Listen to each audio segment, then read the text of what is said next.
ধন্যবাদ স্যার। ধন্যবাদ সকলকে। শুভ অপরাহ্ন।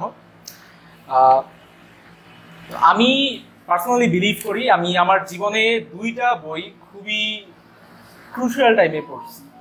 আমি যখন ঢাকা ইউনিভার্সিটিতে চান্স পাই ঠিক ফার্স্ট ইয়ারে, আমার ফিজিক্স ক্লাস বাঙ্ক করে আমি একটা বই পড়ি যেটার নাম ছিল গাভী বৃত্তান্ত, এবং আমার মনে হয় না তার থেকে বেটার কোনো টাইম হতে পারে গাভী বৃত্তান্ত পড়ার জন্য। এবং যখন আমাদের দেশে আন্দোলন চলমান গত জুলাইয়ে 17 তারিখে যখন আমাদের হল থেকে বের করে দেয়, যখন আমরা বাড়িতে এসে পড়ি, তখন বাড়িতে এসে আমি অ্যানিম্যাল ফার্মটি পড়ি, যেটা আমার জীবনের দ্বিতীয় সবচেয়ে ভালো ডিসিশন ছিল বই পড়ার ক্ষেত্রে। আমার মনে হয় না এর থেকে কোনো ভালো সময়ে অ্যানিম্যাল ফার্ম বইটা পড়া সম্ভব হতো। অ্যানিম্যাল ফার্ম বইটি লিখেছে জর্জ অরওয়েল। সে জন্মসূত্রে ব্রিটিশ ইন্ডিয়ার নাগরিক, পরে যদিও সে ইউকেতে মুভ করে। সে অ্যানিম্যাল ফার্মটা লেখে 1943 থেকে 1944 সালে, এবং এই বইটি সে লেখে রাশিয়ার যে সোশ্যালিস্টিক রেভলিউশন, রাশিয়ার যে বিদ্রোহ, ওইটাকে মক করে। সো এটি একাধারে একটি রূপক সাহিত্য এবং একটি স্যাটায়ার। এবং 1943 থেকে 44-এ উনি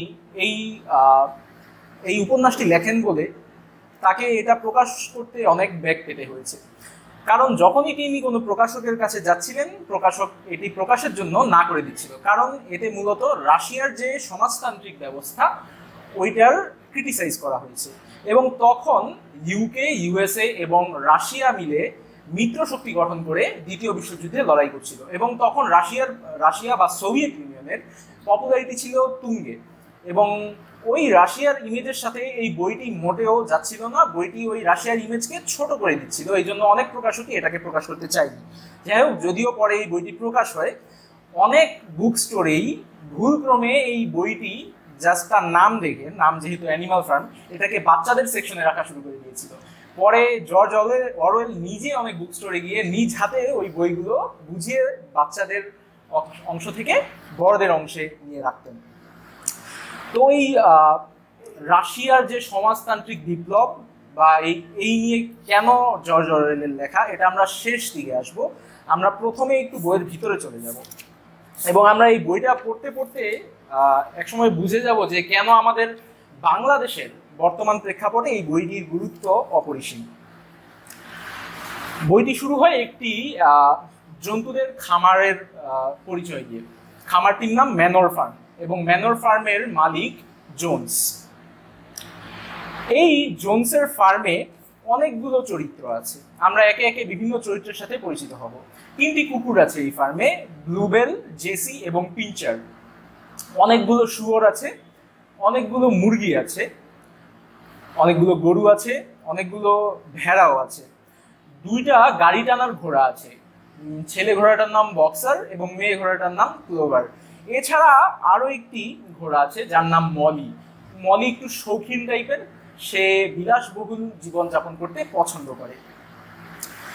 এছাড়াও একটি বৃদ্ধ এবং অনেক জ্ঞানী গাধা আছে যার নাম বেঞ্জামিন, কিন্তু বেঞ্জামিন বেশি কথা বলতে পছন্দ করে না, সে খুবই কম কথা বলতে অভ্যস্ত।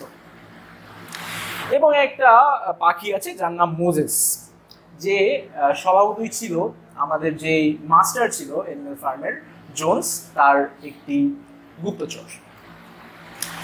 এখন আমরা আরো একটি চরিত্রের সাথে পরিচিত হব যার নাম ওল্ড মেজর। এই মেজর একটি বৃদ্ধ শুয়োর। সে একদিন একটা স্বপ্ন দেখে এবং পরের দিন সে একটি সমাবেশের ডাক দেয় অ্যানিম্যাল ফার্মে, এবং ওই অ্যানিম্যাল ফার্মের সকল জন্তুরাই ওল্ড মেজরকে খুবই সম্মানের চোখে দেখত। তাই সবাই সন্ধ্যার পরে, যখন তাদের মাস্টার জোন্স ঘুমিয়ে গিয়েছে, তখন সবাই একত্রিত হলো ওল্ড মেজরের বক্তব্য শোনার জন্য। ওল্ড মেজর যখন বক্তব্য দিতে আসে, তখন সে প্রথমেই পয়েন্ট আউট করে ক্লোভারকে।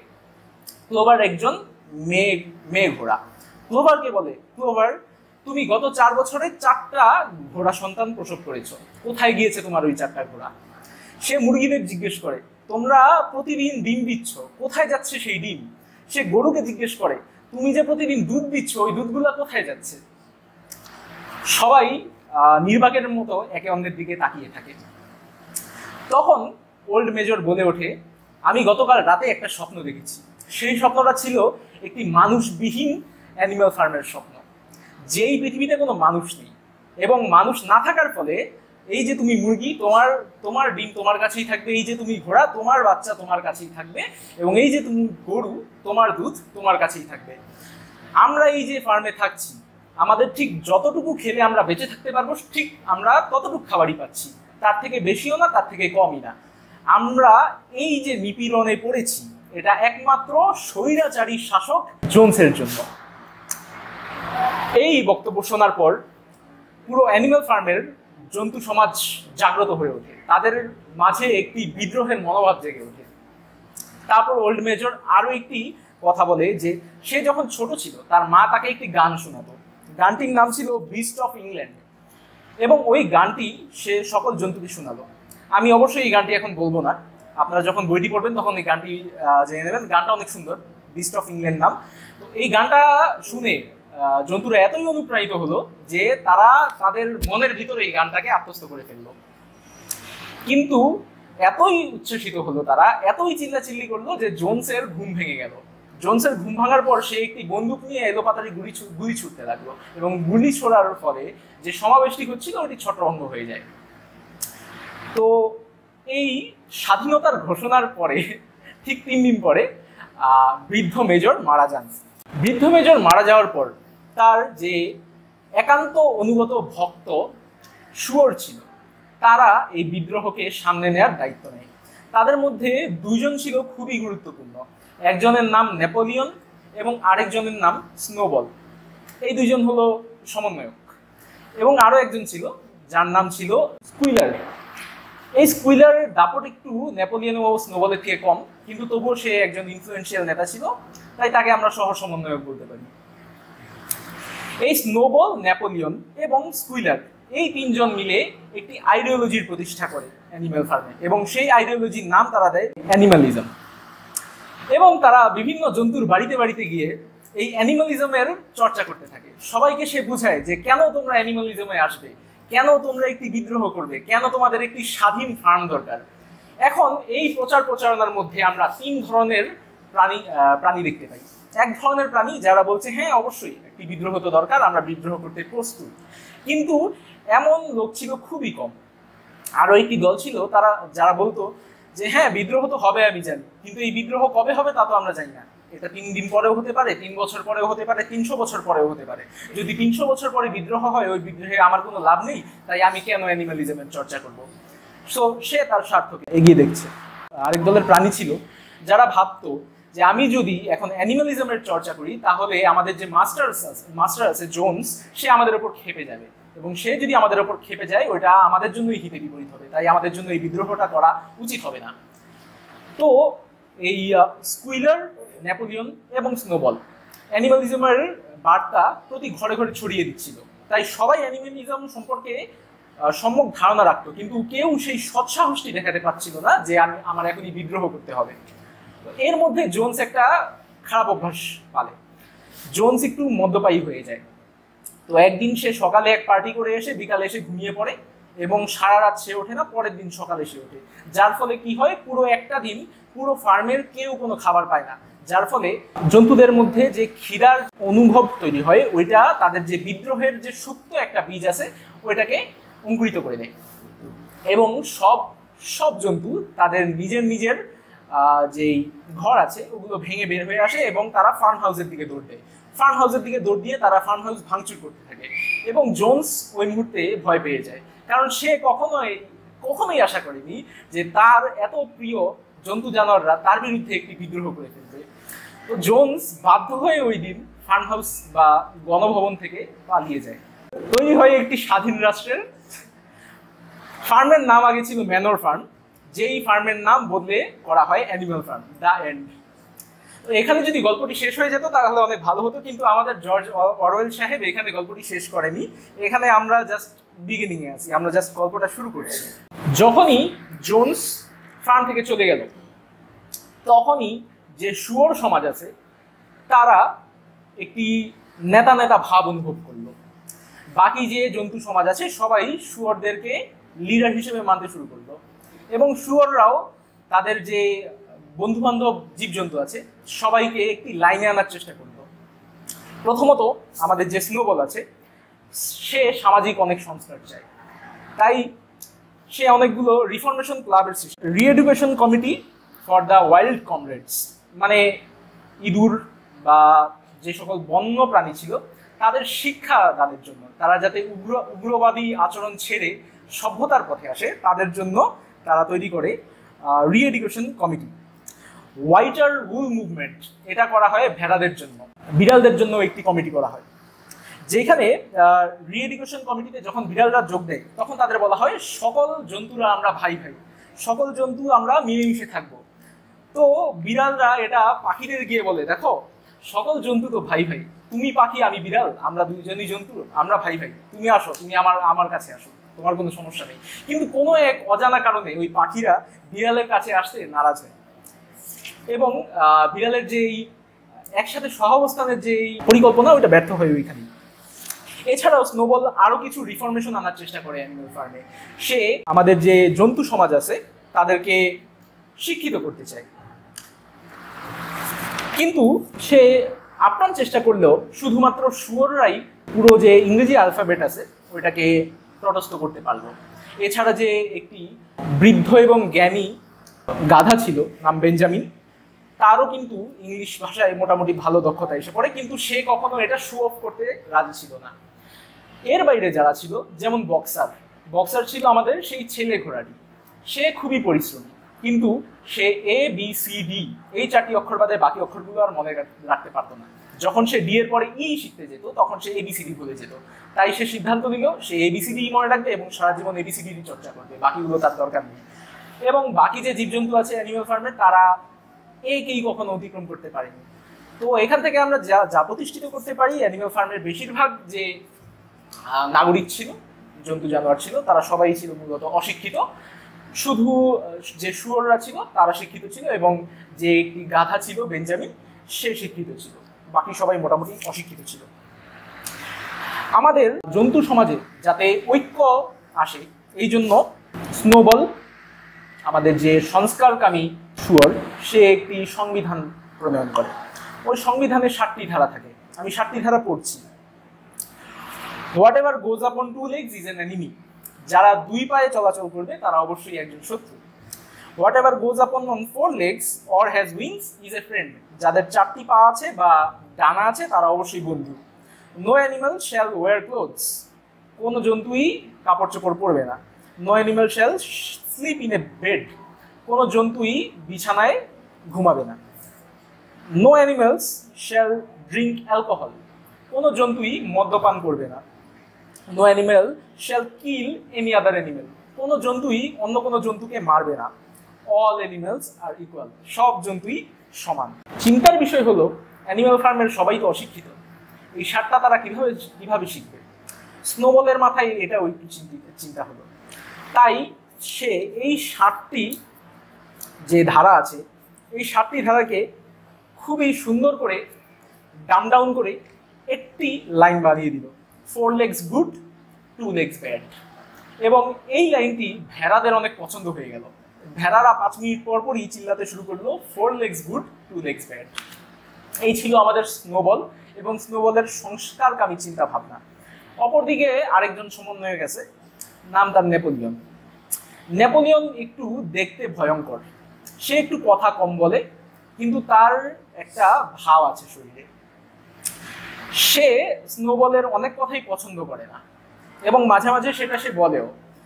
যখন অ্যানিমাল ফার্ম প্রতিষ্ঠা হয় তারপরে প্রতি রবিবার তাদের মধ্যে একটি বিতর্ক হয়। ওই বিতর্কে তারা বিভিন্ন ধরনের প্রকল্প প্রস্তাব করে, তারপর ওইটা নিয়ে বিতর্ক হয়, তারপর ওই প্রকল্প হয় পাস হয় আর না হয় এটা পাস হয় না। প্রতি রবিবারই দেখা যেত যে কোনো প্রকল্পই উঠুক না কেন টেবিলে, যদি স্নোবল ওইটার সমর্থন করে নেপোলিয়ন অবশ্যই ওইটার বিরোধিতা করত, এবং যদি নেপোলিয়ন ওইটার সমর্থন করে স্নোবল অবশ্যই ওইটার বিরোধিতা করত। এবং যখন স্নোবল ওই দাবির পক্ষে যুক্তি দিত তখন সকল জন্তুরা মনে করতো হ্যাঁ স্নোবলই ঠিক বলছে, কিন্তু আবার যখন নেপোলিয়ন ওইটার বিপক্ষে যুক্তি দিত তখন সব জন্তুরা মনে করতো হ্যাঁ নেপোলিয়ন যেটা বলছে ওইটাও তো ঠিকই। এর মধ্যে একটি কাহিনী হয়ে যায়। যেহেতু আমাদের মাস্টার জোনস আর অ্যানিমাল ফার্মে নেই, তাই গরুদের দুধও আর সংগ্রহ করা হয় না। তাই গরুরা পড়লো এক মহা বিপদে, যে গত বেশ কিছুদিন ধরে তাদের দুধ বের করা হচ্ছে না, যার ফলে তারা প্রচুর কষ্টে ছিল। এবং এই কষ্ট লাঘব করার জন্য আমাদের শুয়োর সমাজ এগিয়ে আসলো। শুয়োর সমাজ এগিয়ে এসে তাদের দুধ গ্রহণ করে বালতিতে রেখে দিল এবং তাদের বলল যে চলো আমরা খেতে গিয়ে শস্য তুলি। কিন্তু যখন তারা ফসল কাটার পর ফিরে আসলো, তখন হঠাৎ করে তারা দেখলো ওই দুধের বালতিটি গায়েব।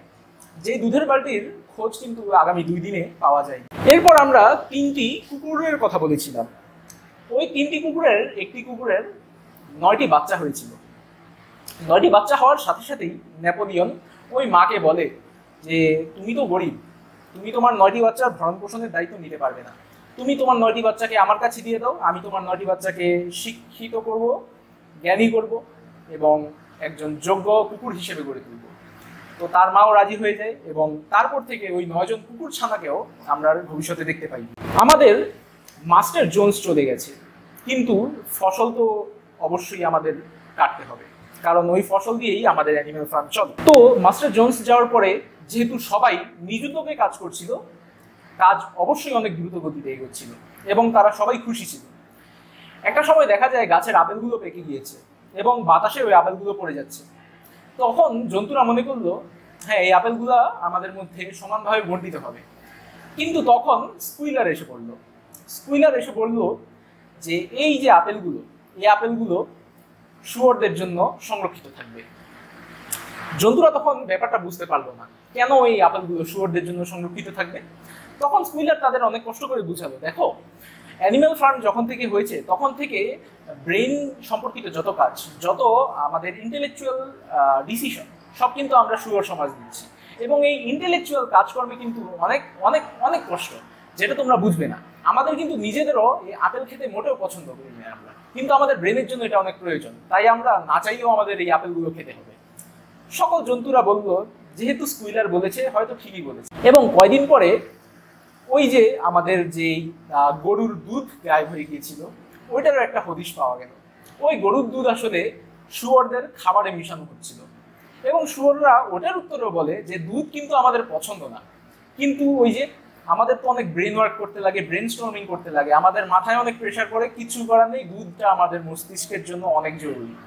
সব জন্তু ওইটাই মেনে নিল, যেহেতু স্কুইলার বলেছে হয়তো সত্যিই বলেছে। অ্যানিম্যাল ফার্ম এখন মোটামুটি প্রতিষ্ঠিত, কিন্তু আশেপাশের ফার্মগুলো কিন্তু এখনো মানব চালিত। তাই নেপোলিয়ন এবং স্নোবল সিদ্ধান্ত নিল যে তারা পায়রা পাঠাবে আশেপাশের ফার্মে, যাতে তারা বিদ্রোহের বীজ আশেপাশের ফার্মেও ছড়িয়ে দিতে পারে। পাশেই ছিল 2 জনের ফার্ম, একজন ছিল ফক্সউড এবং আরেকজন ছিল পিঞ্চফিল্ড। এই 2 জনের কথা আমরা পরে বলবো, এই 2 জন আমাদের গল্পে খুবই গুরুত্বপূর্ণ ভূমিকা পালন করলেন। কিন্তু এখানে একটা জিনিস দেখতে হবে, ফক্সউড বা পিঞ্চফিল্ড 2 জনই কিন্তু জানতো যে ম্যানর ফার্ম কিন্তু এখন আর ম্যানর ফার্ম নেই, ম্যানর ফার্ম এখন অ্যানিমাল ফার্ম হয়ে গেছে। জোন্সকে বিতাড়িত করা হচ্ছে, কিন্তু তারা ওই ফার্মকে অ্যানিমাল ফার্ম বলে সম্বোধন করতে চাইতো না, তারা এখনো ওই ফার্মকে ম্যানর ফার্ম বলেই রাখতো।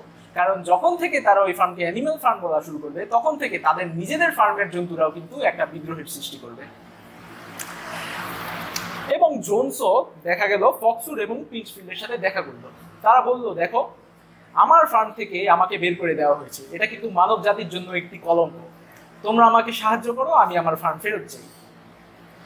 এবং তারপরেই তারা অ্যানিমাল ফার্মে অ্যাটাক করলো এবং এই যুদ্ধের নাম হয় দ্য ব্যাটল অফ দ্য কাউশেড। এই যুদ্ধের জন্য স্নোবল খুবই আগে থেকে প্রস্তুত ছিল, কারণ সে ফার্ম হাউসে আগেই দেখেছিল বার্ট্রান্ড রাসেলের কিছু বই, যেখান থেকে সে অনেক অনেক নীতি, অনেক কৌশল আত্মস্থ করেছে এবং সে এগুলো বক্সার, ক্লোভার, বিভিন্ন শুয়োর এবং সকল জন্তুর মধ্যে ছড়িয়ে ছিটিয়ে দিয়েছিল।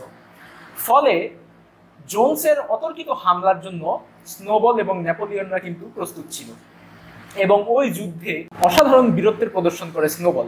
এমনকি জোন্সের ছোড়া গুলিতে আঘাত পায় স্নোবল, কিন্তু স্নোবলের যে পরিকল্পিত ডিফেন্স, ওইটাকে কিছুতেই ভেদ করতে পারেনি জোন্স। এবং অবশেষে জোন্স এবং তার দলবল অ্যানিম্যাল ফার্মকে আর কিন্তু দখল করতে না পেরে তারা চলে গিয়েছে। তবে এই যে ঘটনা ঘটে, এই ঘটনার মধ্যে একটি ভেড়া মারাও যায় এবং আমাদের যে সাহসী যোদ্ধা স্নোবল, সে গুরুতর আহত, যার ফলে যেই ভেড়াটি মারা যায় তাকে দেওয়া অ্যানিম্যাল হিরো সেকেন্ড ক্লাসের অ্যাওয়ার্ড, এবং যে স্নোবল যে অসাধারণ বীরত্ব দেখিয়েছে তাকে দেওয়া হয় অ্যানিম্যাল হিরো ফার্স্ট ক্লাসের অ্যাওয়ার্ড। আমরা আগে মলির কথা বলেছিলাম। মলি একজন শৌখিন ঘোড়া। যখন জোন্স ছিল তখন মলিকে প্রতিদিনই চিনি খেতে দেওয়া হতো, এবং মলির গলায় খুবই সুন্দর একটি রিবন ছিল, যে রিবন নিয়ে মলি অনেক হিংসা করত যে আর কারো কাছে ওই সুন্দর রিবন নেই, শুধুমাত্র মলির কাছেই আছে। এবং যখন স্নোবল সবাইকে ইংরেজি অ্যালফাবেট শেখাচ্ছিল তখন মলি শুধুমাত্র 5টি ওয়ার্ড শিখেছিল, MOLLIE, যাতে সে নিজের নামটি লিখে ওই নামের দিকে তাকিয়ে থাকতে পারে। অর্থাৎ মলি শুধুমাত্র নিজের স্বার্থই দেখে, আর কারো স্বার্থ দেখে না। যখন সে দেখলো অ্যানিমাল ফার্মে সবারই কাজ করতে হচ্ছে, কেউ বসে বসে খেতে পারছে না, ওইটা কিন্তু মলির জন্য মোটেও সুবিধাজনক ছিল না। তাই মাঝামাঝি মলিকে বিভিন্ন কাজেই অনুপস্থিত দেখা যেত। শুধুমাত্র মলি নয়, ওই যে দুষ্টু একটা বিড়াল ছিল, ওই বিড়ালও বিভিন্ন কাজেই অনুপস্থিত থাকতো, এবং যখনই কাজ শেষ হয়ে যেত এবং খাবারের সময় আসতো তখন ওই বিড়াল ঠিকই উদয় হয়ে যেত।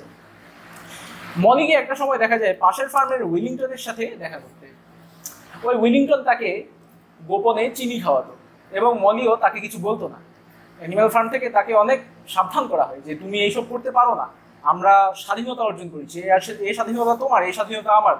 কিন্তু মলির তো লাগবে স্বার্থ, তাই মলি কি করে, অ্যানিম্যাল ফার্ম ছেড়ে চলে যায় এবং পাশের ফার্মে যোগ করে। আমরা শুয়ারের যে লিডার আছে 3জন, নেপোলিয়ন, স্নোবল এবং স্কুইলার, তাদের মধ্যে স্নোবল যেহেতু পাবলিক ফেস এবং কথাবার্তা বলতে পারে ভালো, তার জনপ্রিয়তা ছিল একটু বেশি। কিন্তু নেপোলিয়নের স্ট্র্যাটেজি ছিল তার থেকেও ভয়ঙ্কর। আমরা দেখতে থাকি যেই ভেড়াগুলো 4 legs গুড 2 legs ব্যাড বলে চিল্লাতে পছন্দ করে, সেই ভেড়াগুলোকে নেপোলিয়ন নিজের দলে নিয়ে এসেছিল। ফলে রবিবারের মিটিংয়ে যখনই কোনো গুরুত্বপূর্ণ ডিসিশনে সবাই স্নোবলকে সমর্থন করত, তখনই নেপোলিয়ন একটা ইশারা দিলেই ওই ভেড়ারা চিল্লাচিল্লি করতে শুরু করতো 4 legs গুড 2 legs ব্যাড। এবং ওই চিল্লাচিল্লিটা বিশেষত ওই সময়ই হতো যেই সময় স্নোবল স্পিচ দিচ্ছিল, অর্থাৎ স্নোবলের কথা যাতে কেউ না শুনতে পারে এই জন্য ভেড়াদের নিয়ে চক্রান্ত করতো নেপোলিয়ন। স্নোবলও এর মধ্যে একটি বড় প্রকল্পে হাত নেয়, যেটা ছিল উইন্ডমিল। সে জন্তুদেরকে স্বপ্ন দেখায় যে আমরা যদি অ্যানিম্যাল ফার্মে একটি উইন্ডমিলের প্রতিষ্ঠা করতে পারি, সেই উইন্ডমিল দিয়ে আমরা বিদ্যুৎ জেনারেট করতে পারবো, এবং যদি আমরা বিদ্যুৎ পাই তাহলে আমাদের যে শ্রম দিতে হয় প্রতিদিন, ওইটা 3 ভাগের 1 ভাগ হয়ে যাবে। এখন এই যে বিদ্যুৎ, এই যে আমাদের শ্রম 3 ভাগের 1 ভাগ হয়ে যাওয়া, এগুলো তো জন্তুরা বোঝে না, জন্তুরা তো অশিক্ষিত, কিন্তু তারা বোঝে স্নোবলের কথা। স্নোবল যেই কনফিডেন্স নিয়ে তাদেরকে বলছিল, তারা রাজি হয়ে গিয়েছিল যে হ্যাঁ, একটা উইন্ডমিল তো আমাদের অবশ্যই দরকার। কিন্তু এখানে একমাত্র ভেটো দিয়েছিল নেপোলিয়ন। নেপোলিয়ন বলেছিল এই উইন্ডমিলের আমাদের কোনো দরকার নেই, এই উইন্ডমিল আমাদের সময়ের অপচয়। তবে ওইখানে একজন নিরপেক্ষ ছিল, যে ছিল আমাদের জ্ঞানী গাধা বেঞ্জামিন। বেঞ্জামিনের এসব নিয়ে কিছুই যেহেতু আসতো না, সে তার লাইফ নিয়ে ব্যস্ত ছিল। তো যেই রবিবারে এই উইন্ডমিলের প্ল্যান নিয়ে ডিবেট শুরু হয়, ঠিক ওই রবিবারই নেপোলিয়নের এক ইশারায় হঠাৎ করে দেখা যায় 9টি খুবই বড় কুকুর বেরিয়ে আসে এক কোণা থেকে, এবং ওই 9টি কুকুর স্নোবলকে ধাওয়া করে। স্নোবলকে ধাওয়া করার পর স্নোবল কিছু বুঝতে পারে না। স্নোবল কিছু না বুঝে ধাওয়ানি খেয়ে একেবারে অ্যানিম্যাল ফার্ম থেকে বের হয়ে যায়, এবং তখনই ওই 3জন কুকুর মনে করলো যে তাদের থেকে যে 9টি কুকুর ছানা নেপোলিয়ন নিয়ে নিয়েছিল, এই 9টি কুকুর ছানাই এখন এত বড় হয়ে গেছে, এবং ওই 9 জন কুকুর ছানা এখন আর কুকুর ছানা নেই, ওই 9 জন কুকুর ছানা এখন খুবই পরিপূর্ণ 9টি খুবই হিংস্র কুকুর হয়ে গেছে, এবং ওরা শুধু নেপোলিয়নের কথাই শুনত, এবং নেপোলিয়নের আদেশেই তারা স্নোবলকে অ্যানিম্যাল ফার্ম থেকে বের করে দেয়। যখনই অ্যানিম্যাল ফার্ম থেকে স্নোবল বিতাড়িত হলো, ঠিক তখনই আমাদের নেপোলিয়ন স্টেজে দাঁড়িয়ে গেল, এবং স্টেজে দাঁড়িয়ে সে বলল, কমরেডস, আমরা আজকে এক দুর্নীতিবাজ স্নোবলকে অ্যানিম্যাল ফার্ম থেকে বিতাড়িত করেছি। সবাই অবাক হয়ে গেল, স্নোবল কবে থেকে দুর্নীতিবাজ? তাদের তো এই নিয়ে কোনো ধারণাই ছিল না। সে বলল যে দেখো, এই যে স্নোবল ছিল, এই স্নোবল ছিল জোন্সের সহচর। জোন্স যা বলতো স্নোবল তাই করতো। তোমরা অবশ্যই চাও না জোন্স ফিরে আসুক, নাকি তোমরা এটা চাও? জন্তুরা কিছুই বুঝতো না, কিন্তু তারা এটা অবশ্যই বুঝতো, তারা যাই চাউক আর না চাউক, তারা অবশ্যই জোন্সকে চায় না। তাই তারা নেপোলিয়নের সাথে সহমত পোষণ করলো এবং তারা নেপোলিয়নকে জয় জয়কার করে ওই মিটিং শেষ করলো। তার কিছুদিন পরেই স্কুইলার একদিন সকল জন্তুদের ডাকলো এবং ডেকে বলল, দেখো, আগামী রবিবার থেকে আমরা প্রতি রবিবার যেই সমাবেশটা করি ওই সমাবেশটা আর হবে না, কারণ আমাদের মহান নেতা নেপোলিয়ন মনে করেন প্রতি রবিবারে আমরা যেই বিতর্কটা করি ওই বিতর্কটা আসলে অর্থহীন। এখন থেকে প্রতি রবিবারে নেপোলিয়ন অর্ডার দেবে এবং আমরা সকল জন্তুরা ওই অর্ডার পালন করব। আমাদের মহান নেতা নেপোলিয়ন এই যে চিন্তার ভার একমাত্র নিজের কাঁধে নিয়ে নিয়েছে, এর জন্য তোমাদের সবাইকে সবার খুশি হওয়া উচিত। এইটা অনেক জন্তুরই ভালো লাগেনি, তারা অবশ্যই বিদ্রোহ করত যদি তাদের মধ্যে ওই বিদ্রোহের ভাষাটা থাকতো, কিন্তু তাদের মধ্যে বিদ্রোহের ভাষা ছিল না। তারা জানতো না কিভাবে কি বললে একটি বিদ্রোহ হয়, তাদের সেই জ্ঞানটি ছিল না, সেই শিক্ষাটি ছিল না। তাই তারা স্কুইলার যা বললো তাই মেনে নিল, কিন্তু তাদের অন্তরের ভেতরে একটি আনইজিনেস অবশ্যই ছিল। তারপরেই স্নোবলের বিরুদ্ধে একটি ইনভেস্টিগেশন করা হয় নেপোলিয়নের লিডে, এবং ওই ইনভেস্টিগেশন থেকে প্রমাণ হয় যে ব্যাটল অফ কাউশেড হয়েছিল ওইখানে স্নোবল কিন্তু জন্তুদের হয়ে কাজ করেনি, ওইখানে স্নোবল কাজ করেছে জোন্সদের হয়ে। সব জন্তুরা অবাক হয়ে যায়। বক্সার, যে আমাদের ছেলে ঘোড়া এবং অনেক অনেক অনেক পরিশ্রমী, সে সাধারণত কিছু বলে না, কিন্তু ওই দিন সেও বলে উঠলো, কিন্তু স্নোবল তো আমাদের জন্য গুলি পর্যন্ত খেয়েছে। তারপরই আমাদের নেপোলিয়ন এবং স্কুইলার তাদেরকে এটা বোঝানোর চেষ্টা করলো যে স্নোবল আসলে গুলিটা খেয়েছিল, কিন্তু ওই গুলিটা খেয়েছিল একমাত্র জোন্সের স্বার্থের জন্য, এবং জোন্স যাতে ওই যুদ্ধে জিতে যায় তাই স্নোবল একাই আমাদের যে হাঁস ছিল, আমাদের যে ভেড়া ছিল, তাদেরকে যুদ্ধে যেতে দেয়নি। কিন্তু আমাদের যে মহান লিডার নেপোলিয়ন, তার দূরদর্শিতার ফলে স্নোবল ওই দিন কোনো সুবিধা করে উঠতে পারেনি। এটার পরে বক্সার মেনে নিল, কারণ বক্সারের ভিতরে কোনো আর্গুমেন্ট ছিল না, বক্সারের ভিতরে কোনো জ্ঞান ছিল না যে কিভাবে একটা যুক্তির কাউন্টার যুক্তি উপস্থাপন করতে হয়। তো বক্সারের সবসময়ই একটি মোটো ছিল, যে কোনো দুর্নীতি দেখলেই সে নিজেকে বলতো যে আমি আরো ভালো করে কাজ করবো, আমি আরো পরিশ্রমী হবো, তাহলেই সব ঠিক হয়ে যাবে। ওই দিক থেকে সে ওই মোটোর সাথে আরো একটি মোটো এড করলো, নেপোলিয়ন যা বলবে ওইটাই ঠিক। এই দুইটি পার্সোনাল মোটো দিয়ে আমাদের যে বক্সার ছিল ও চলবে। পরের রবিবার নেপোলিয়ন আসলো, সে জন্তুদের অর্ডার দেবে এবং সেই অর্ডারে সে বলল, বন্ধুগণ, আমি নেপোলিয়ন সিদ্ধান্ত নিয়েছি আমরা অ্যানিমেল ফার্মে একটি উইন্ড মিল স্থাপন করব। সকল জন্তুরা তখন অবাক হয়ে যায়, স্নোবলও তো উইন্ড মিলই স্থাপন করতে চাইছিল, তো তাকে কেন আপনি না বলছেন? তো তখন স্কুইলার সবাইকে বোঝায়, দেখো বন্ধুগণ, আমাদের মহান নেতা নেপোলিয়ন যে উইন্ডমিল স্থাপন করতে চেয়েছে, আমাদের মহান নেতা নেপোলিয়ন কখনোই এই উইন্ডমিলের বিরোধিতা করেনি। আমাদের মহান নেতা নেপোলিয়ন শুধুমাত্র বিরোধিতা করেছে স্নোবলের। কারণ কি? কারণ এই যে উইন্ডমিলের যে প্ল্যান, সকল প্ল্যান ছিল আমাদের মহান নেতা নেপোলিয়নের, এবং মহান নেতা নেপোলিয়নের সকল প্ল্যান স্নোবল চুরি করে তোমাদের উইন্ডমিল তৈরি করার একটি প্রপোজাল দিয়েছিল। এই জন্য আমাদের মহান নেতা নেপোলিয়ন স্নোবলের বিরোধিতা করেছিল।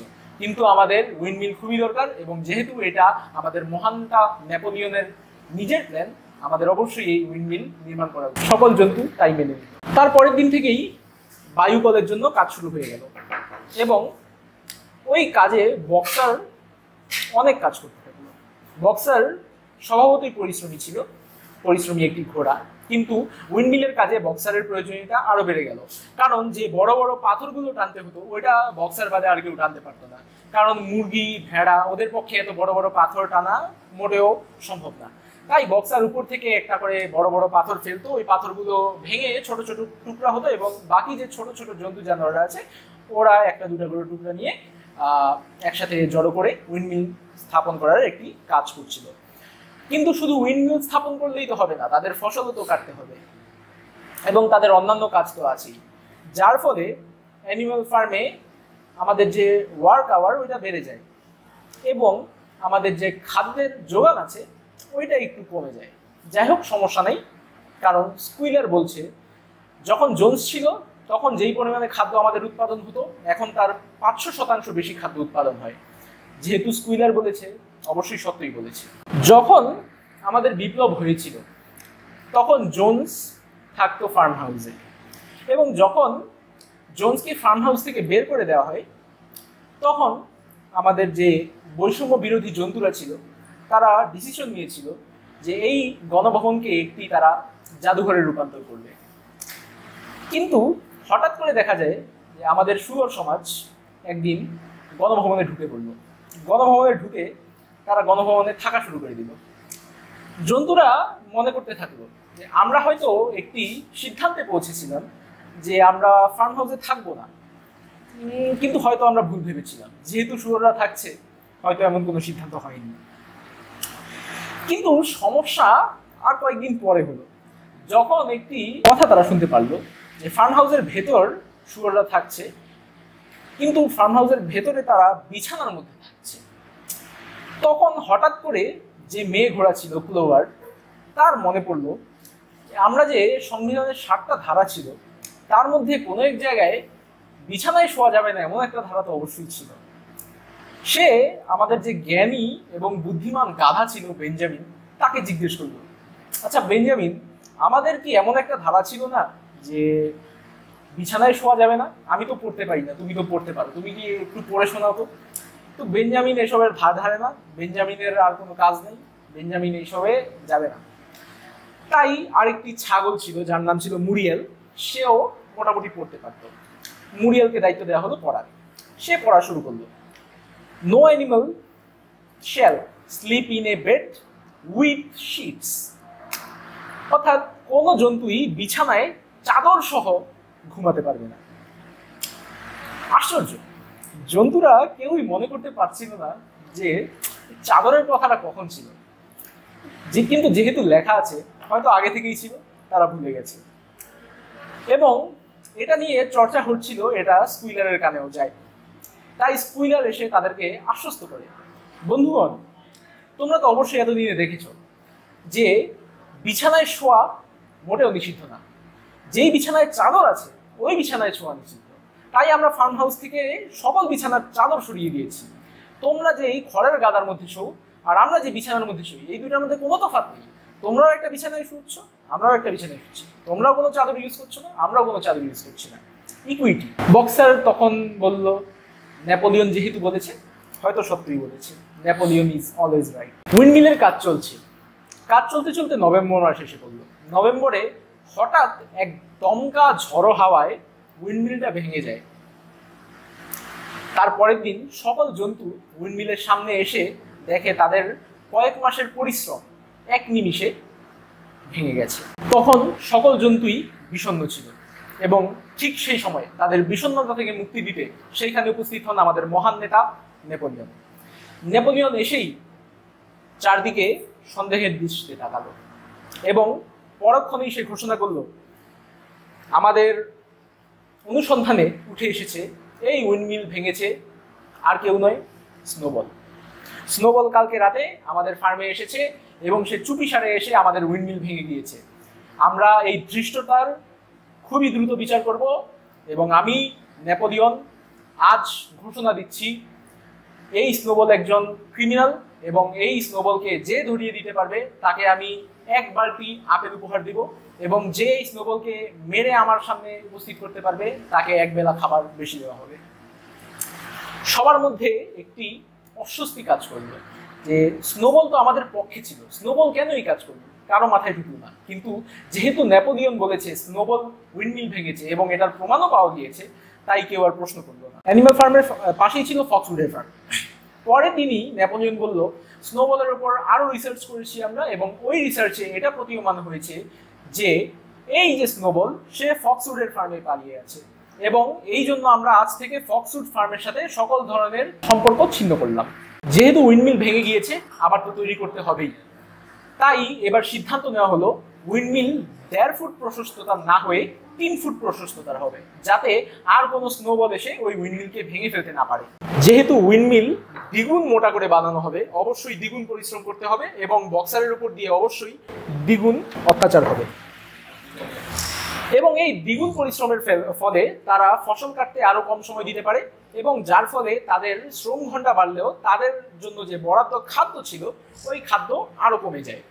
কিন্তু আশ্চর্যের বিষয় এই যে জন্তুদের খাবারের পরিমাণ যদিও কমে যাচ্ছিল, শুয়োরগুলো কিন্তু ক্রমেই মোটা হচ্ছিল। ইতিমধ্যে নেপোলিয়ন বুঝতে পারে যে আমাদের যেহেতু জোন্সের যেই সকল মানুষের তৈরি যন্ত্রপাতি আছে সব আমরা ফেলে দিয়েছি, এবং আমরা যেই শস্য উৎপন্ন করছি তা যেহেতু আমরা খুবই ভালো একটা স্পিডে করতে পারছি না, এবং আমাদের যে জন্তুরা তারা অনাহারে রয়েছে, তাই আমাদের কিছু যন্ত্রপাতি দরকার এবং বাইরের কিছু হেল্প দরকার। তাই সে হুইম্পারার নামে এক ব্যক্তির সাথে বাণিজ্যে জড়িয়ে পড়ে। ওই হুইম্পারার তাকে বাইরে থেকে অনেক মাল সামান এনে দিত।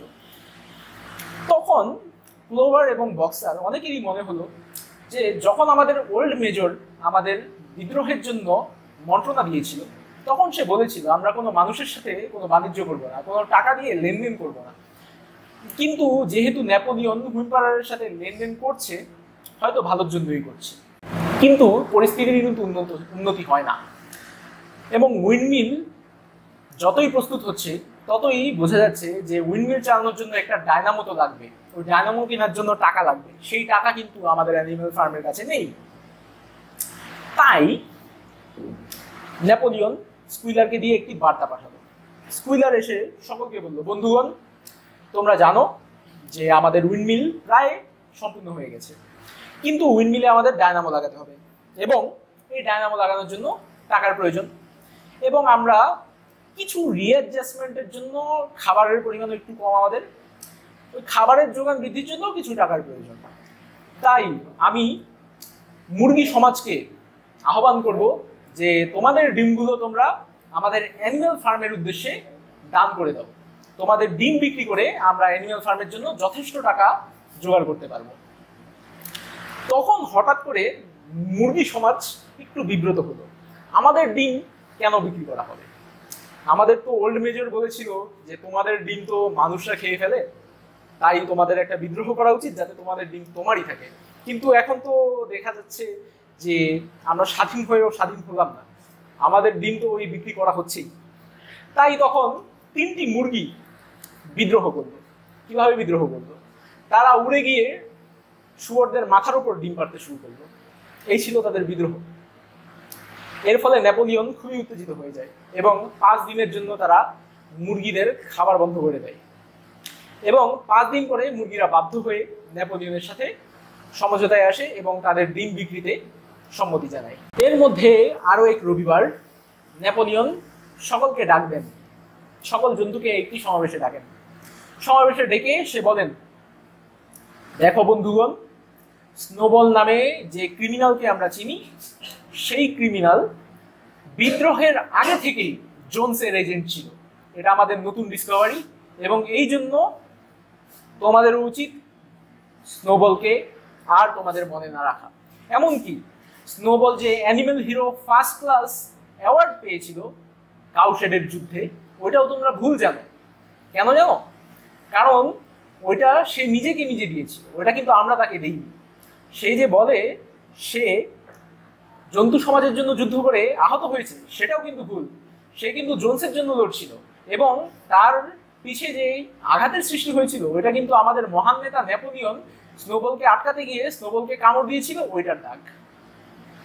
যেহেতু নেপোলিয়ন বলেছে, সবাই অবশ্যই বিশ্বাস করবে। তারপর হঠাৎ করে নেপোলিয়ন এক ইশারা করলো, এবং তার যে 9টি হিংস্র কুকুর ছিল ওই কুকুরগুলো হঠাৎ করে আক্রমণ করলো 4টি শুয়োরকে।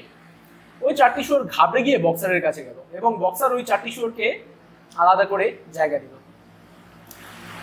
তখন ওই 4টি শুয়োরকে বলার অনুমতি দেওয়া হলো। তখন ওই 4টি শুয়োর বলল, যখন আমাদের মহান নেতা নেপোলিয়ন উইন্ডমিলের প্রকল্প বাস্তবায়ন করতে চেয়েছিল, আমরা তখন বলেছিলাম স্নোবলও তো একই কথা বলেছিল, আমরা কেন স্নোবলের কথা মানিনি? আমাদের ওই কথা বলাটা ভুল হয়েছে, আমরা ধৃষ্টতা করেছি, আমাদের স্নোবল এসে ওই কথা বলতে বলেছিল। তৎক্ষণাৎ নেপোলিয়ন আদেশ দেয় ওই 4টি শুয়োরকে মেরে ফেলার জন্য, এবং ওই 9টি কুকুর সাথে সাথেই ওই 4টি শুয়োরকে মেরে ফেলে। তারপর আসে 3টি মুরগি, যেই 3টি মুরগি উড়াল পেরে শুয়োরদের মাথায় ডিম পেড়েছিল। সেই মুরগি এসে বলে, আমাদেরও ভুল হয়ে গেছে, আমরাও আন্দোলন করতে চাইনি, কিন্তু আগের দিন রাতে স্বপ্নে স্নোবল এসে আমাদের বলেছে আন্দোলন করো, তাই আমরা আন্দোলন করেছি। সাথে সাথে নেপোলিয়ন আরো একটি ইশারা দেয় এবং ওই 9টি কুকুর ওই 3টি মুরগিকেও মেরে ফেলে। তারপর একটি ভেড়া এসে স্বীকার করে যে আমিও 2 দিন আগে স্বপ্নে স্নোবলকে দেখেছি, এবং নেপোলিয়নের নির্দেশে ওই ভেড়াকেও হত্যা করা হয়। তখন বক্সার নিজেকে নিজে বলে, ঠিকই আছে, হয়তো আমাদের মধ্যেই ভুল আছে। কিন্তু পরক্ষণে ক্লোভার এটাও চিন্তা করে, এখানে আসলে কে বেশি অপরাধী, যেই জন্তুরা অন্যায়ভাবে বিদ্রোহ করেছে তারা, নাকি যেই নেপোলিয়ন অন্যায়ভাবে ওই জন্তুদেরকে মারল সেই নেপোলিয়ন। কিন্তু ক্লোভারের তো নিজের বিবেক বুদ্ধি নেই, তাই সেই ডিসিশনটা নিতে পারলো না যে আসলে কালপ্রিটটা কে। সকল জন্তুদেরই একই অবস্থা ছিল, তারা নিজেদের যে সহযোদ্ধা, নিজেদের যে তারা যাদের সাথে থাকতো সেই জন্তুদের মৃত্যু তারা কিছুতেই মেনে নিতে পারছিল না, কিন্তু তারা কোনো বিদ্রোহ করতে পারছিল না, কারণ ওই যে 9টি কুকুর, ওই 9টি কুকুরের মুখের দিকে তাকালেই তাদের মধ্যে যে বিদ্রোহের চেতনা আছে ওইটি মরে যেত। তাই তারা চিন্তা করলো, ওই যে ওল্ড মেজর তাদের একটি গান শিখিয়েছে, বিস্ট অফ ইংল্যান্ড, তারা ওইটা গাবে। তাই তারা মনের দুঃখে ওই গানটি করা শুরু। এবং আশ্চর্যের জিনিস, ঠিক পরের দিন সকালে নেপোলিয়ন আদেশ দিল যে আমাদের জাতীয় সঙ্গীত চেঞ্জ করতে হবে, আমাদের জাতীয় সঙ্গীত আর বিস্ট অফ ইংল্যান্ড থাকবে না। আমাদের যে কবি আছে, কবি শুয়োর মিনিমাস, সে একটি নতুন গান বানিয়েছে, ওইটা আজকে থেকে আমাদের জাতীয় সঙ্গীত। গানটি 2 লাইনের, Animal Farm never through me shalt thou come to harm. যদিও এটার মধ্যেও একটি রাইম ছিল, কিন্তু জন্তুদের মনে এটা দাগ কাটতে পারলো না। এবং যদিও বিস্ট অফ ইংল্যান্ড ব্যান করা হয়েছিল, তবুও মনে মনে তারা ঠিকই বিস্ট অফ ইংল্যান্ড গাইতো, এবং যখন আশেপাশে কেউ থাকতো না তারা একে অপরের সাথে এই গানটি গেয়েই তাদের দুঃখ শেয়ার করতো। হঠাৎ করে কিছুদিন পর ক্লোভারের মাথায় আবার আরেকটা কথা জেগে উঠলো, কিছুদিন আগে যে নেপোলিয়ন এতগুলো জন্তুকে মারলো, আমাদের যে সংবিধান আছে ওইখানে এমন কি একটা রুল ছিল না যে কোনো জন্তুকে মারতে পারবে না? সে আবার গেল বেঞ্জামিনের কাছে, আমাদের জ্ঞানী গাধার কাছে। বেঞ্জামিন, তুমি তো পড়ালেখা জানো, তুমি আমাকে একটু পড়ে শোনাবা এমন কোনো নিয়ম আসলেই ছিল কিনা? কিন্তু বেঞ্জামিনের এসব পড়ার মধ্যে কোনো ইন্টারেস্ট নেই, তাই আবার ছাগল মলি পড়া শুরু করলো। সে পড়লো, no animal shall kill any আদার উইদাউট কজ, অর্থাৎ কোনো কারণ ছাড়া একটি জন্তু আরেকটি জন্তুকে মারবে না। আশ্চর্য জিনিস, জন্তুরা ঠিক মনে করতে পারছিল না এই উইদাউট কজটা তাদের মনে কেন ছিল না, কারণ তারা ভাবছিল যে কোনো জন্তুকে মারতে পারবে না, কিন্তু আসলে নিয়ম তো ছিল কোনো জন্তুকে কারণ ছাড়া মারতে পারবে না। এবং আমাদের মহান নেতা নেপোলিয়ন তো কারণ দেখি ওই জন্তুদেরকে মেরেছে, তাই নেপোলিয়ন হয়তো ঠিকই করেছে। ততদিনে আমাদের নেপোলিয়ন অ্যানিম্যাল ফার্মে অনেক জনপ্রিয় হয়ে যায়, এবং আমাদের শুয়োর সমাজ নেপোলিয়নকে বিভিন্ন নামে সম্বোধন করা শুরু করে। Comrade Napoleon, father of all animals, terror of mankind, protector of the sheepfold, ducklings friend, এবং অনেক কিছু। এবং আমাদের যে জাতীয় কবি মিনিমাস ছিল, যে আমাদের নতুন নতুন জাতীয় সঙ্গীত রচনা করেছে, সে আমাদের কমরেড নেপোলিয়নের জন্য একটা গানও লিখে ফেলে, যেই গানটি অনেক সুন্দর, যেটা আমি এখন পড়ছি না, আপনারা যখন বই পড়বেন অবশ্যই গানটি পড়বেন। তার 2 দিন পরেই দেখা গেল আমাদের যেই কমরেড নেপোলিয়ন, সে নিজেকে নিজে অ্যানিম্যাল হিরো ফার্স্ট ক্লাস একটি উপাধি দিয়ে দিয়েছে, এবং নিজেকে নিজে অ্যানিম্যাল হিরো সেকেন্ড ক্লাস উপাধি দিয়েছে, কারণ সে মনে করে ব্যাটেল অফ কাউশেডে তার অবদান ছিল সবচেয়ে বেশি। পরের শরৎকালের মধ্যে আমাদের যেই উইন্ডমিল ছিল ওইটার নির্মাণ কাজ শেষ হয়ে যায়, কিন্তু ওই যে আমাদের ডায়নামো কিনতে হবে, কিন্তু ডায়নামো কেনার টাকা নেই। যদিও আমরা মুরগির ডিম বিক্রি করা ইতিমধ্যে শুরু করেছি, কিন্তু ওই টাকা আসলে কোথায় যাচ্ছে ওটা আমরা জানি না। তার ফলে একটি এক্সট্রা ইনকামের উপায় খুঁজতে হবে। আমাদের অ্যানিম্যাল ফার্মের সামনে অনেকগুলো কাঠ অনেকদিন ধরে পড়েছিল, তাই নেপোলিয়ন সিদ্ধান্ত নিল ওই কাঠ সে বিক্রি করবে। অ্যানিম্যাল ফার্মের আশেপাশে 2টা ফার্ম ছিল, একটা ছিল ফ্রেডরিকের এবং আরেকটা ছিল পিঞ্চফোর্ডের। আমরা ফ্রেডরিকের কথা আর একটু মনে করি। ফ্রেডরিক হলো সেই বান্দা যে স্নোবলকে জায়গা দিয়েছিল।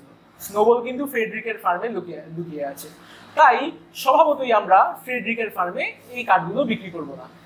কিন্তু আমাদের যে অন্য ফার্ম আছে, ওই অন্য ফার্ম কিন্তু আমাদের ন্যায্য মূল্য দিচ্ছিল না, তাই আমাদের মহান নেতা নেপোলিয়ন ফ্রেডরিকের কাছেই ওই কাঠটি বিক্রি করে এবং চড়া মূল্যে বিক্রি করে। কিন্তু ঠিক তখনই আমাদের যে পিঞ্চফোর্ড ছিল, যার সাথে নেপোলিয়নের খুবই ভালো খাতির ছিল, কারণ সে জানতো ফ্রেডরিক হলো অ্যানিম্যাল ফার্মের একটি শত্রু এবং পিঞ্চফোর্ড অ্যানিম্যাল ফার্মের একটি বন্ধু। কিন্তু যখন ওই কাঠগুলো নেপোলিয়ন ফ্রেডরিকের কাছে বিক্রি করে দিল, তখন পিঞ্চফোর্ড মোটেও খুশি হলো না এবং সে নেপোলিয়নের সাথে সকল বন্ধুত্বের সূত্র কেটে দিল। এবং তখনই আমাদের মহান নেতা নেপোলিয়ন বলল, স্নোবল আসলে ফ্রেডরিকের সাথে না, স্নোবল আসলে পিঞ্চফোর্ডের সাথে কাজ করে। কিন্তু যখন আমরা ডায়নামো কিনতে যাই, তখন একটা বিপদে পড়ি। ফ্রেডরিক আমাদের যে টাকাগুলো দিয়েছে ওগুলো তো জাল নোট, ওইটা দিয়ে তো আমরা ডায়নামো কিনতে পারবো না। অর্থাৎ ফ্রেডরিক আমাদের সাথে ধৃষ্টতা করেছে। তারপরের দিন আমাদের মহান নেতা নেপোলিয়ন সকল জন্তু সমাজকে একত্রিত করে বলে, বন্ধুগণ, ফ্রেডরিক আমাদের সাথে ধোঁকা করেছে, আমরা ফ্রেডরিককে ছাড়বো না। আজকে আমি ফ্রেডরিকের মৃত্যুদণ্ড আদেশ দিচ্ছি, আমরা ফ্রেডরিককে যেখানে পারবো ওখানে মারবো। এবং তারপরই ফ্রেডরিক তার দলবল সহ এবং বিভিন্ন গোলাবারুদ সহ অ্যানিম্যাল ফার্মকে আক্রমণ করে। শুরু হয় the battle of the windmill. Battle of the কাউশেডে গোলাবারুদের তত ব্যবহার হয়নি, তাই ওইটি একটু কম রক্তক্ষয়ী ছিল। কিন্তু এইবার ফ্রেডরিক সকল ধরনের গোলা বারুদ অস্ত্র সরঞ্জাম নিয়ে এসেছে এবং এসে অ্যাটাক করেছে, যার ফলে আমাদের যে জন্তু সমাজ তারা একটু বেকায়দায় পড়ে যায় এবং তারা পিছপা হটে। তখন যদি আমরা পিঞ্চফোর্ডের থেকে সাহায্য পেতাম অবশ্যই ভালো হতো। তাই নেপোলিয়ন তার বিশ্বস্ত বন্ধু পিঞ্চফোর্ডের কাছে একটি পত্র লিখে যে, বন্ধু পিঞ্চফোর্ড, ফ্রেডরিক তো আমাদের সাথে ধোঁকা করেছে, ফ্রেডরিক আমাদের আক্রমণ করেছে, তুমি তোমার সৈন্য নিয়ে আসো, আমাদেরকে সাহায্য করো। কিন্তু পিঞ্চফোর্ড নেপোলিয়নকে কেন সাহায্য করবে? নেপোলিয়ন তো পিঞ্চফোর্ডকে তাদের কাঠ বিক্রি করতে মানা করেছে। ঠিকই আছে, তোমার সাথে এমনই হইব। এমনই ছিল আমাদের পিঞ্চফোর্ডের রিপ্লাই, যার ফলে আমাদের জন্তুরা পিছপা হাঁটে এবং আমাদের ফ্রেডরিক এবং তার দলবলের ধ্বংসযজ্ঞ তারা দেখতে থাকে। একটা পর্যায়ে ফ্রেডরিক বিভিন্ন গোলাবারুদ এবং বম দিয়ে উইন্ডমিলকে ধ্বংস করে ফেলে। যখন জন্তুরা দেখলো তাদের এতদিনের পরিশ্রমের উইন্ডমিল দ্বিতীয়বারের মতো ধ্বংস হয়ে গেছে, তখন আর তারা চুপ করে থাকতে পারলো না। তখন তারা নিজেদের জানের ভয় বিসর্জন দিয়ে ফ্রেডরিকদের আক্রমণ করলো। এবং যখন কেউ নিজের জানকেও ভয় পায় না, তখন তার থেকে বেশি ভয়ঙ্কর আর কেউ হয় না। তাই ফ্রেডরিকের শত শত গোলা বারুদ অস্ত্র সরঞ্জামও ওই জন্তুদের কাছে কিছুই ছিল না। হয়তো জন্তুরা অনেক ইনজুর্ড হয়েছে, অনেকেই মারা গেছে এবং অনেকেই খুবই বাজেভাবে ইনজুর্ড হয়েছে, কিন্তু অবশেষে ফ্রেডরিক পালিয়ে যায় এবং আরও একবার অ্যানিম্যাল ফার্ম বিজিত হয়। তখন স্কুইলার এবং নেপোলিয়ন, যারা পিছনে থেকে জন্তুদেরকে নির্দেশ দিচ্ছিল, তারা এগিয়ে আসে এবং তারা বিজয় উল্লাস শুরু করে। আমরা তো জিতে গেছি। কিন্তু বক্সার, আমাদের যে পরিশ্রমী ঘোড়া, সে তখন রক্তাক্ত, তার পা তখন এতটাই ক্ষতবিক্ষত, সে দাঁড়াতে পারছে না। তখন স্কুইলার বক্সারকে এসে বলছে, বক্সার বন্ধু, উদযাপন করো, আমরা তো জিতে গিয়েছি। তখন বক্সার একটু অপ্রস্তুত হয়ে যায় যে, স্কুইলার, আমরা কিভাবে জিতলাম? কেন? ওই যে ফ্রেডরিক তো চলে গেছে। ঠিক আছে, কিন্তু আমাদের যে এতদিনের পরিশ্রম উইন্ডমিল, ওইটা তো ভেঙে গেছে, আমরা এখন কি করবো? আমরা তো জিতিনি, আমরা তো হেরে গেছি।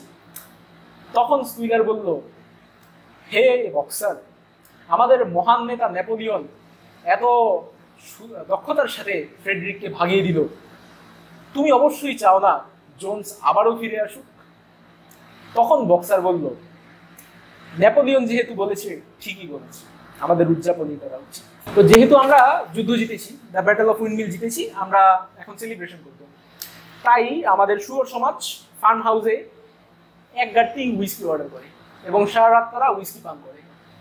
এবং পরের দিন সকালে স্কুইলার খুবই দুঃখ ভারাক্রান্ত মন নিয়ে সকল জন্তু সমাজের কাছে এসে বলে, হে বন্ধুগণ, আমাদের মহান নেতা নেপোলিয়ন খুবই অসুস্থ, আমাদের মনে হয় আমাদের মহান নেতা নেপোলিয়ন এখনই মারা যাবে, তোমরা সবাই নেপোলিয়নের জন্য দোয়া করো।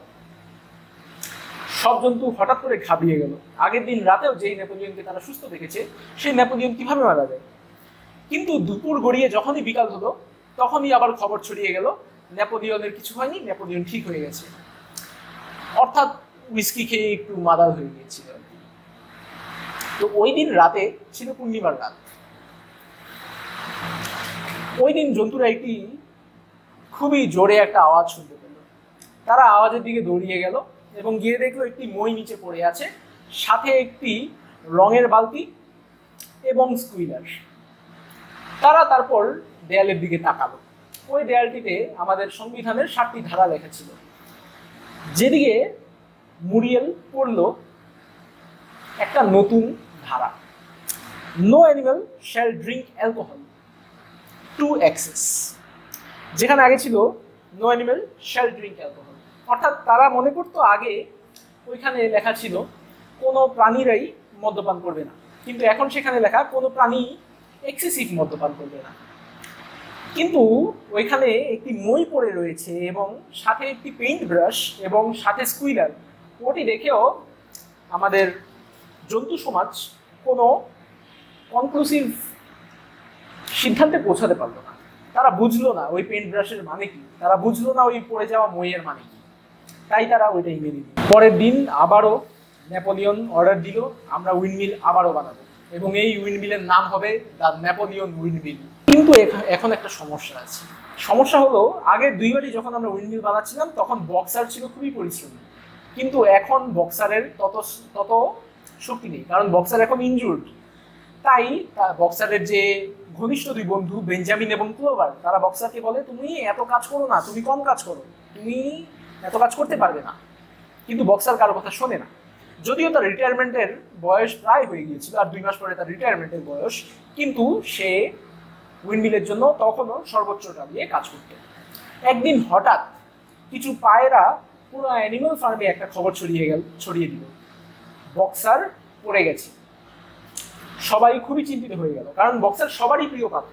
সবাই দৌড়িয়ে বক্সারের কাছে গেল, গিয়ে দেখলো বক্সার এতটাই কাজ করছে যে বক্সারের শরীর আর ওই পরিশ্রমটা নিতে পারছিল না। বক্সার মাটিতে লুটিয়ে পড়েছে এবং তার মুখ দিয়ে রক্ত বের হচ্ছে।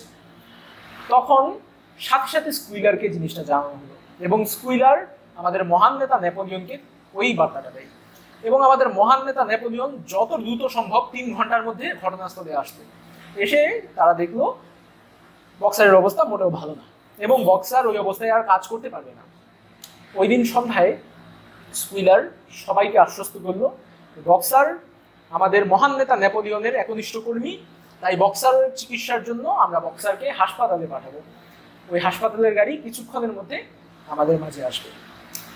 যখন গাড়ি বক্সারকে নিতে অ্যানিমাল ফার্মে আসে তখন দুপুরবেলা, তাই সবাই কাজে ব্যস্ত ছিল।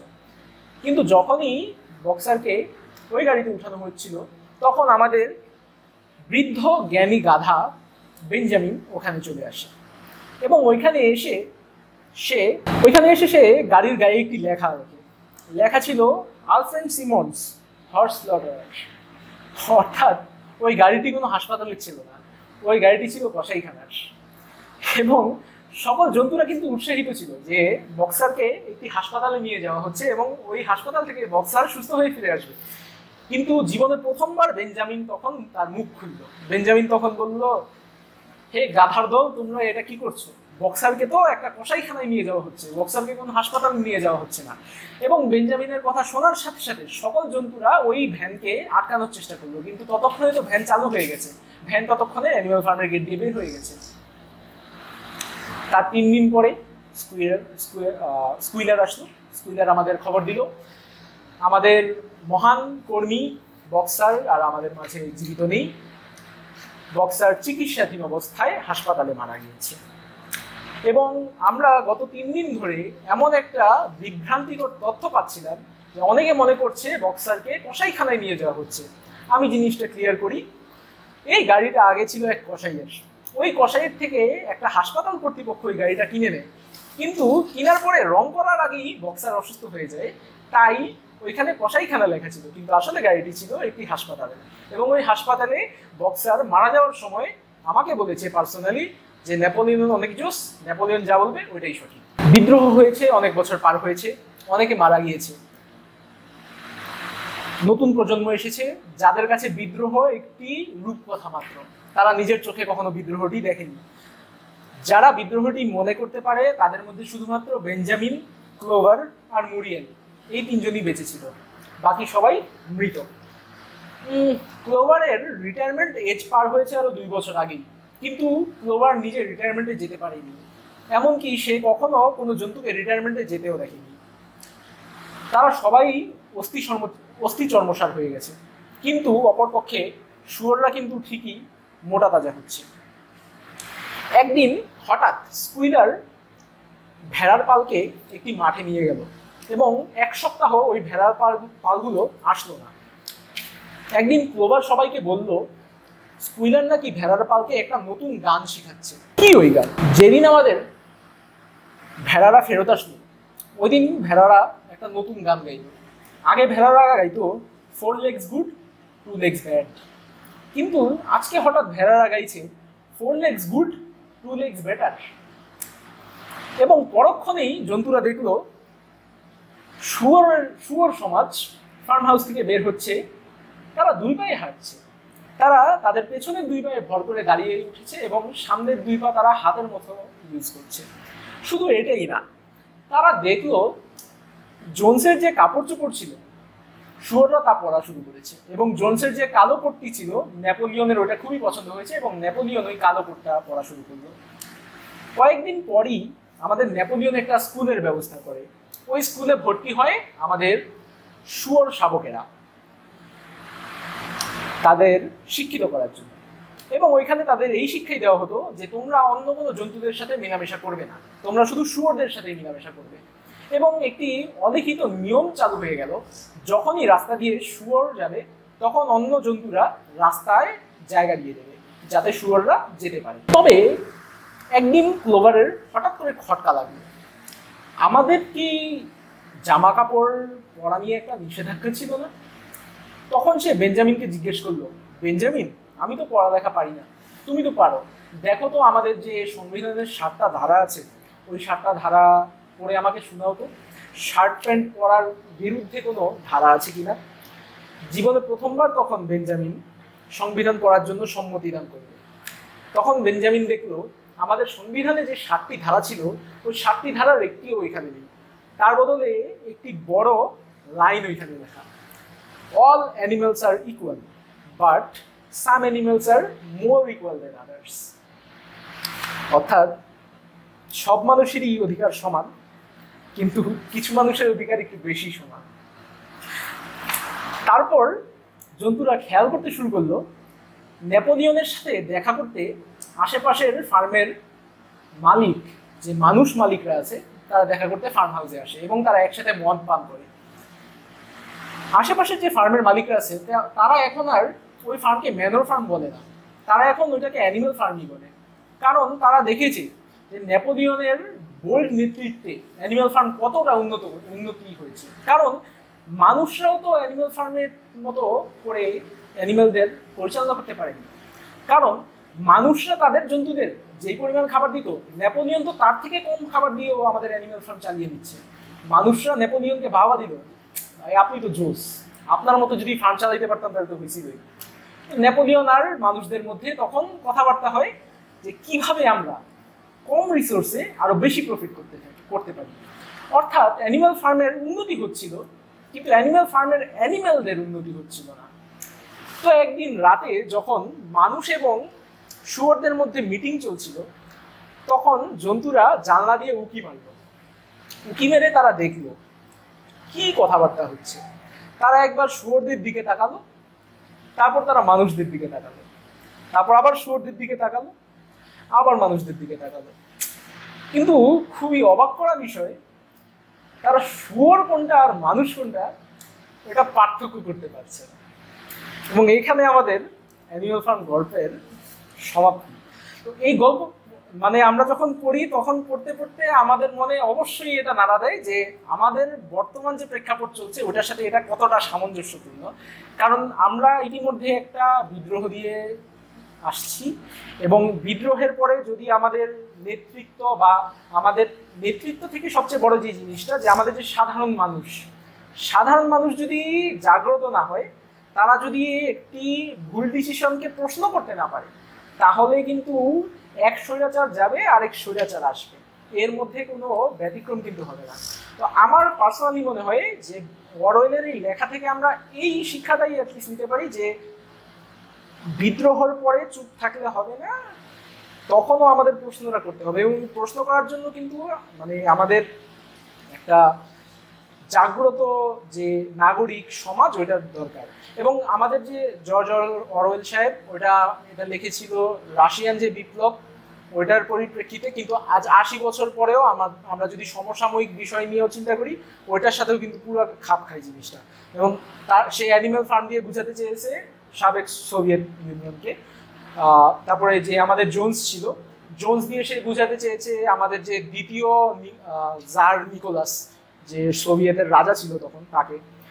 ওল্ড মেজর যে ছিল, তাকে দিয়ে সে কার্ল মার্কস বা লেনিন, ওদের যে সমাজতান্ত্রিকতার সূচনা, ওইটা বুঝাতে চেয়েছে। স্নোবল যে ছিল আমাদের সংস্কারকামী যে নেতা, তাকে দিয়ে লিওন ট্রস্কিকে বুঝাতে চেয়েছে। নেপোলিয়ন, তাকে দিয়ে জোসেফ স্টালিনকে বুঝাতে চেয়েছে। জোসেফ স্টালিন কিন্তু আমাদের বিদ্রোহে মানে রাশিয়ান রেভলিউশনে খুব বড় একটা অংশ নিয়েছিল, কিন্তু পরে সে নিজে একটা একনায়ক হয়ে যায় এবং 1929 সালে সে তার যে সহযোদ্ধা লিওন ট্রস্কি, তাকে সে বিতাড়িত করে দেয়, ঠিক যেমনটা নেপোলিয়ন করেছিল স্নোবলকে। তারপরে আমাদের যে ফ্রেডরিক আছে, নেপোলিয়ন যে অভিযোগ করেছিল যে স্নোবল গিয়ে ফ্রেডরিকের ফার্মে লুকিয়েছে, ফ্রেডরিককে হিটলারের সাথে তুলনা করা যায়।